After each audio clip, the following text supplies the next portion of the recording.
السلام علیکم ورحمۃ اللہ وبرکاتہ۔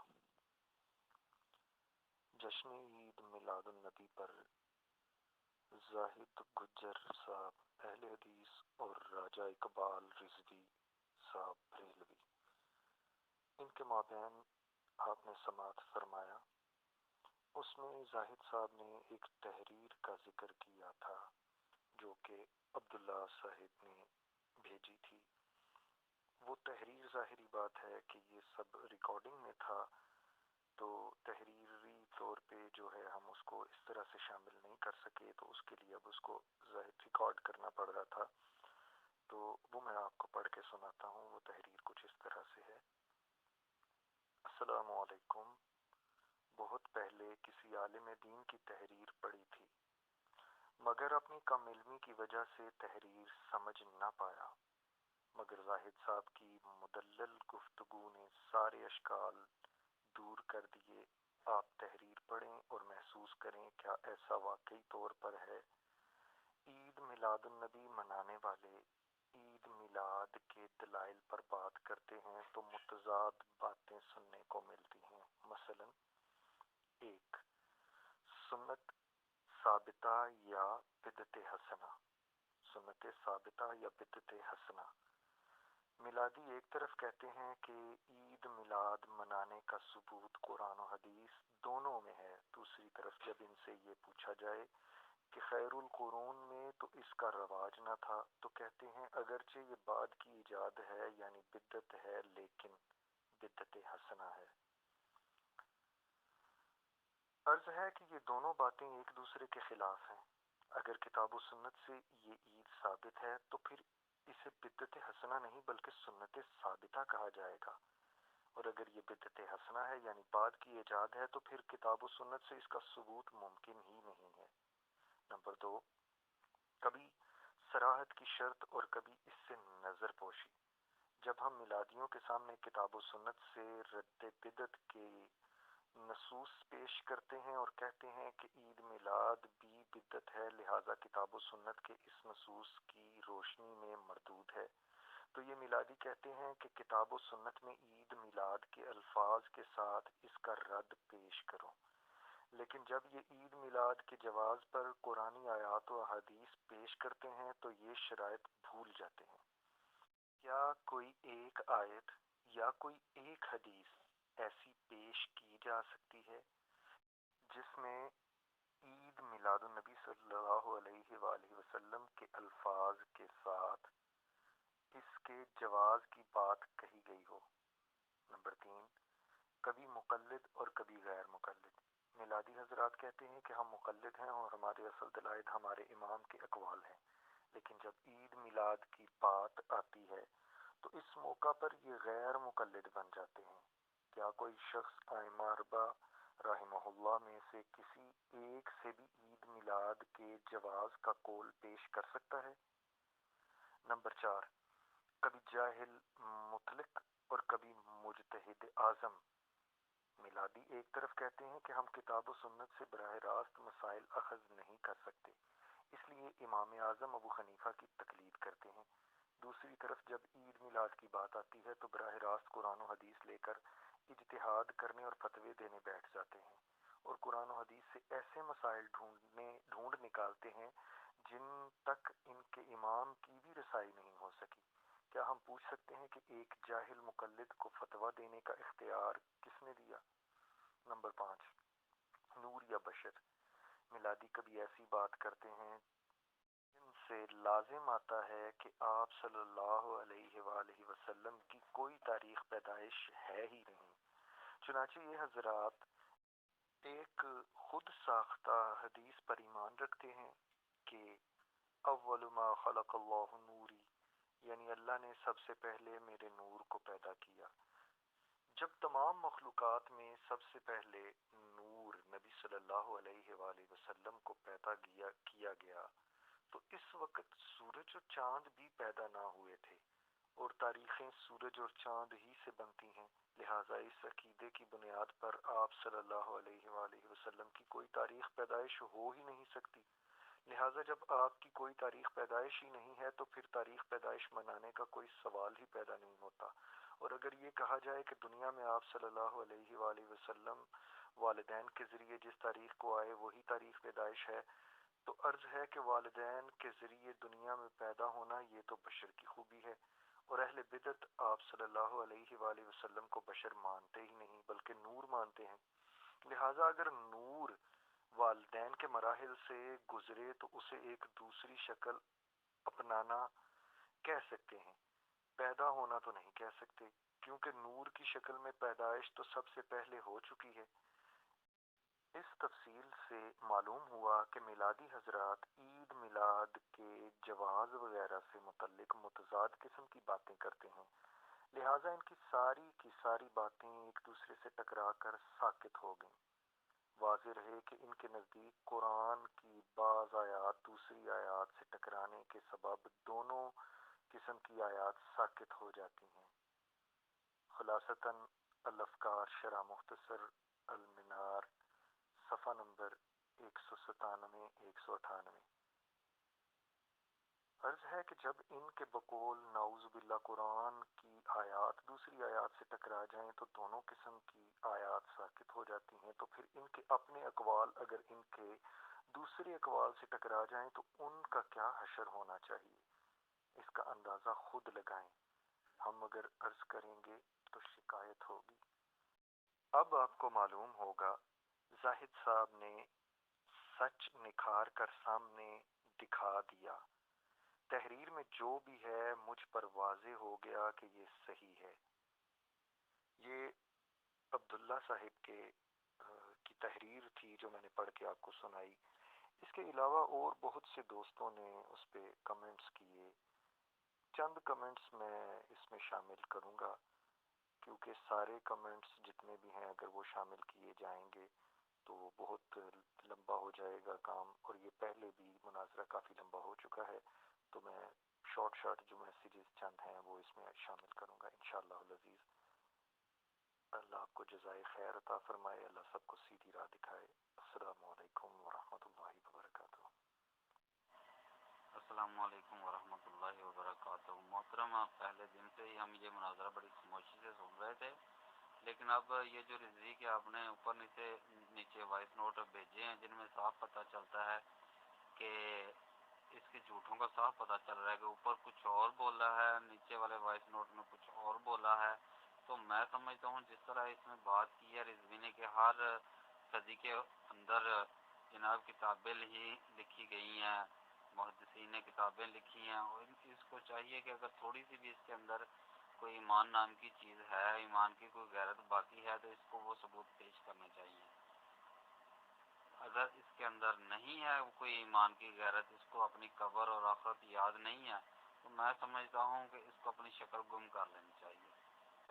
جیسا کہ ساتھیوں نے غور کیا ہوگا، ایک دو دن پہلے ایڈمن حضرات سے الجھا تھا یہ، اور پرسنل میں جا کے ان کو میسیج بھیج رہا تھا، اور انہوں نے واپس جب اس کا میسیج جو ہے گروپ میں بھیجا تو اس نے الٹا ان کو منافق کہنا شروع کر دیا۔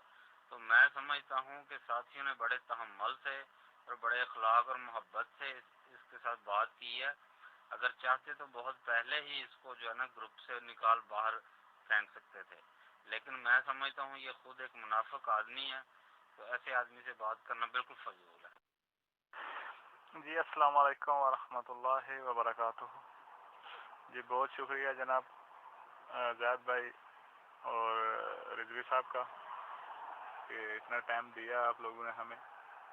ہم تو سوچ رہے تھے، تقریباً ہمارے پاس ریکارڈنگ موجود ہے، تو میرا خیال ہے 400 منٹ تک ریکارڈنگ ہے، 400 منٹ تک شرائط سے لے کے ابھی تک موجود ہے، ایک وائس نوٹس موجود ہے آڈیو کی شکل میں، اگر کسی کو چاہیے تو مل سکتا ہے، اگر کسی کو مغالطہ ہو تو دوسری بات سر یہ کرنا چاہتا ہوں کہ میں رضوی صاحب سے یہی بات میں پہلے بھی ایک بار کر چکا ہوں کہ صرف اتنا بتا دیں کہ اب 1200 کلومیٹر 1200 سال پہلے جاتے ہیں، اس کے آگے آپ کو کیا ہو جاتا ہے؟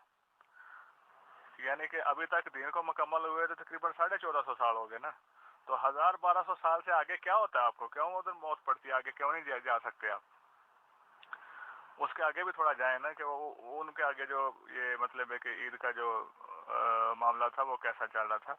تو دوسری بات ایک یہ کرنا چاہتا ہوں کہ سر آپ رضوی صاحب آپ نے جہاں پہ بھی محدث کا نام لیا ہے, جتنے بھی 15 محدث آپ نے مطلب ان کے نوٹس سینڈ کیے ہیں, تو کسی ایک کے اندر بھی آپ یہ تو نہیں بتا سکتے کہ جشن عید میلاد النبی کا ان کے اندر کیا مطلب اخراج تھا؟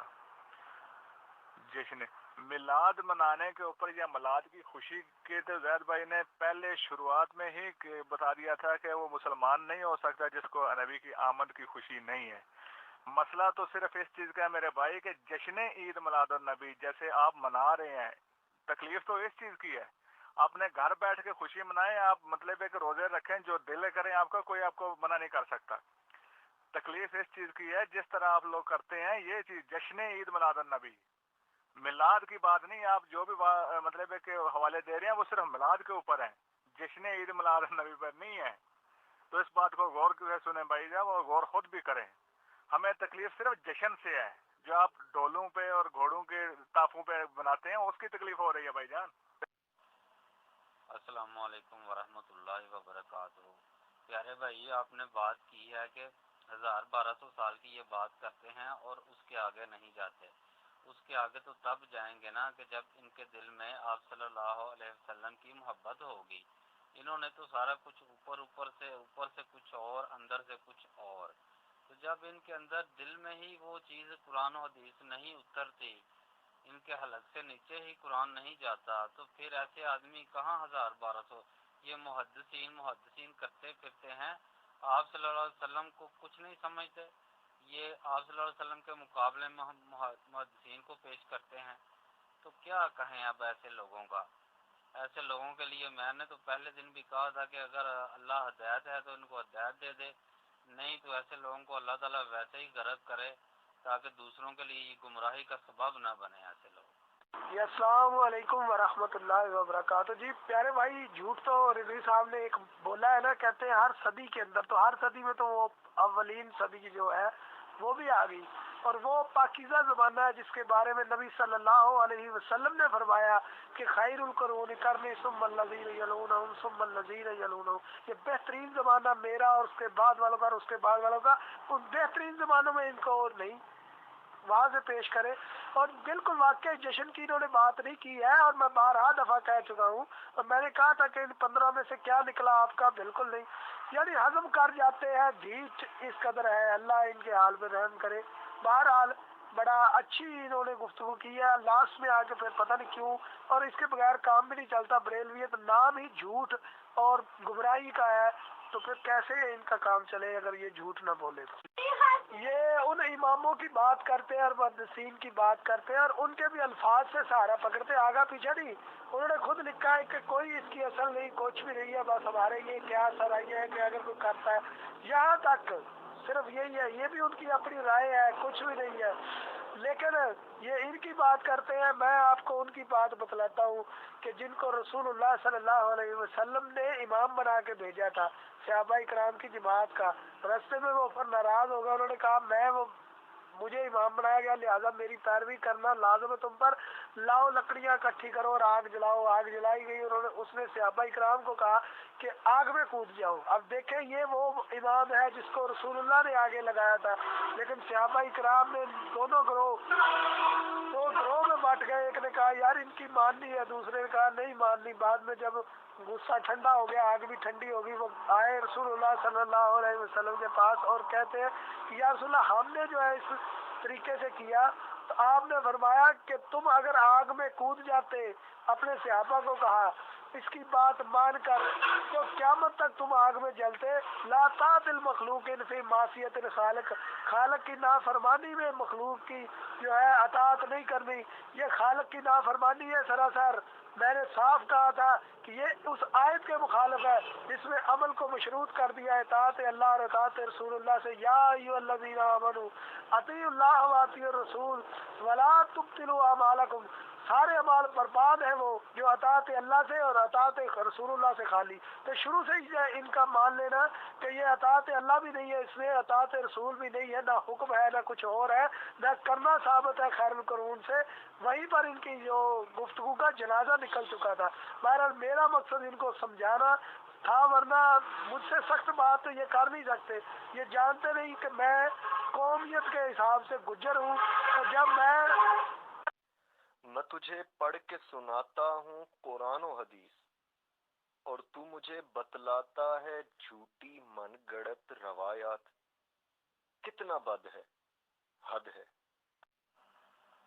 جو آدمی خود کو مسلمان کہلوائے اور یہ بھی کہے کہ میں مسلمان ہوں اور پھر مقابلہ کرے قرآن اور حدیث کے ساتھ, تو میں سمجھتا ہوں کہ ایسے آدمی کو ڈوب مرنا چاہیے. جناب میں بہت شکریہ ادا کرنا زید بھائی کا, اور بہت اچھے طریقے نال انہوں نے سمجھایا. اس تو بعد رضوی صاحب کا بھی کہ انہوں نے اچھی گفتگو کی, لیکن اینڈ تے آن کے تھوڑی جنی انہوں نے غلط گلاں لاتے نے کرن. باقی چلو اللہ تعالیٰ ذات انہوں نے حال اپنا رحم فرمائے. ساڈی تے دعا ہی کہ اللہ تعالیٰ کی ذات انہاں لوگوں کو ہدایت دے چھڑے. بہت اچھی چیز ہے. باقی ہدایت اللہ تعالیٰ کی ذات دینے والی ہے, بندہ نہیں ہدایت دے سکتا. لیکن زاہد بھائی نے ماشاء اللہ بہت اچھی وضاحتیں کی اور اچھے طریقے سے سمجھانے کی کوشش کی ہے. باہر مطلب ہے کہ سانوں سمجھ آ گئی, لیکن انہوں نے سمجھ نہیں آ سکی. اسی خود مطلب کہ ایسی تے کنفیوز سن کہ اس چیز والوں, لیکن ماشاء اللہ مطلب کافی علم اضافہ ہوا. اللہ تعالیٰ ذات دے زید بھائی نو اور رضوی صاحب نے اللہ تعالیٰ ہدایت دے, جنہوں نے مطلب کہ سلسلہ شروع کروایا. تو اس کے بعد سانوں لوگوں کو سمجھ آ گئی. باقی رضوی صاحب لیکن آفرین تھوڑے تو بھی تمہیں ساڈے تو جلدی سمجھ آنی چاہیے, لیکن اللہ تعالیٰ کی ذات فرماندی کہ میں بندے کے دل تے مہر لا سکنا جہاں بندہ اس چیز حافظ نہ بندہ کرنا. ٹھیک ہے کہ اللہ تعالیٰ کی ذات میں مجھے لگتا ہے کہ تھوڑے دل تے مہر لا چڑی ہے کہ جی گل تھی مننی نہیں قرآن حدیث دی. قرآن حدیث تو کدی کوئی چیز نہیں ہے اللہ دے بندے ہو. اپنے آپ کو نیوٹرل کر کے تھوڑا سوچو. رضوی صاحب جے اگر تسی میسج سنتے ہو تو اپنے آپ کو نیوٹرل کر کے سوچو کہ اسی کہنے کی ہیں اور گل اسی کی کرنے ہیں. تسی کافی سارے جھوٹ مارے نے, کافی سارے, ایک جھوٹ نہیں اس تو پیچھے کافی سارے تسا جھوٹ مارے نے. ایک میسج میں تسی کہندے ہو کہ صحابہ کرام نے عمل نہیں کیتا, تابع تابعین نے نہیں کیتا, اس تو بعد آن کے کام شروع ہویا. پھر ایک میسج میں تسی کہندے ہو کہ نہیں وہ بھی کرتے سن. پھر اس تو بعد ایک میسج تسی کہندے ہو نہیں اس ٹائم انہوں کا کام تازہ تازہ سی یا جنگی حالات سن, انہاں دی پریشانیاں دی وجہ تو وہ نہیں کر سکے. باقی چلو اللہ تعالیٰ ذات اور ہدایت دے.